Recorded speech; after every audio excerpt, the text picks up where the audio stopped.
Hello friend, my adorable ex wifey में आपका स्वागत है। अब तक आपने पढ़ा आदित्य मन में सोचता है, इस लड़की को तो मैं बाद में देख लूँगा, मेरा अच्छा खासा प्लान को बर्बाद करने पर तुली है।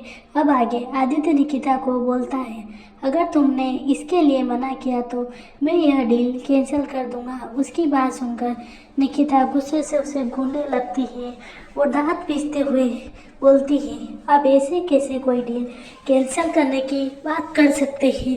पूरी टीम ने इतनी मेहनत करी है और आप मुझे ऐसे फोर्स नहीं कर सकते।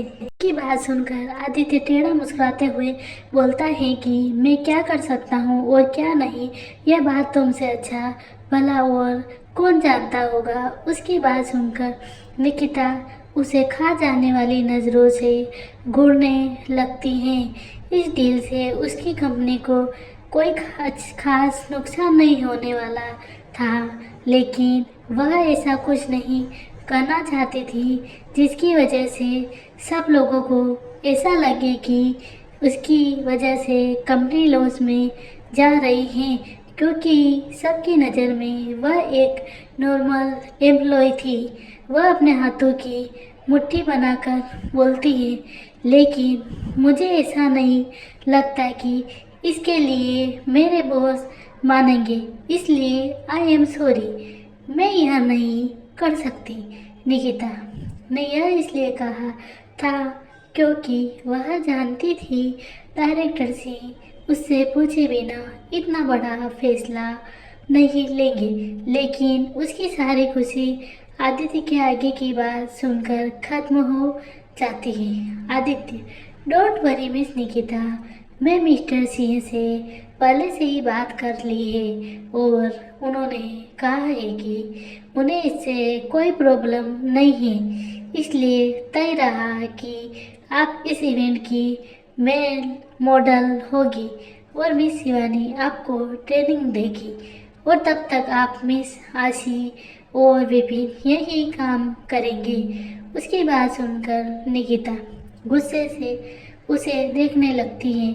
वह कुछ बोलने वाली होती है, तभी आदित्य बोलता है, मीटिंग ओवर हुई, अब आप सब अपने काम पर जाइए, मुझे भी एक इम्पोर्टेंट मीटिंग अटेंड करनी है। इतना बोलकर वो वहाँ से चला जाता है और नील भी आशी को देखकर स्माइल करता है और आदित्य के पीछे चला जाता है।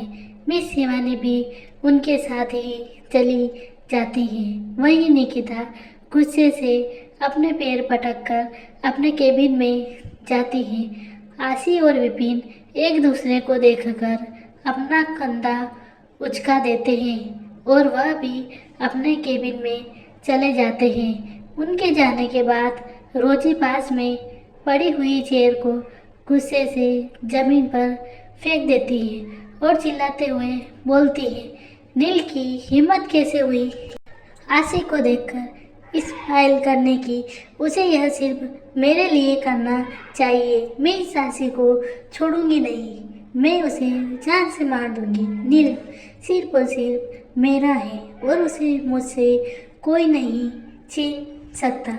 बहुत शौक है ना तुम्हें मेरे नील के करीब जाने का मिस आशी। अब मैं तुम्हें नील की नज़रों में ऐसा गिराऊंगी कि तुम किसी को मुंह दिखाने लायक नहीं रहोगी। ऐसा करते हुए वह एकदम किसी साइको के जैसी लग रही थी। निकिता के केबिन में निकिता गुस्से से अपने केबिन में टहल रही थी। वह अपना फ़ोन लेकर डायरेक्टर सिंह को फ़ोन करती है, लेकिन उनका फ़ोन स्विच ऑफ आ रहा था।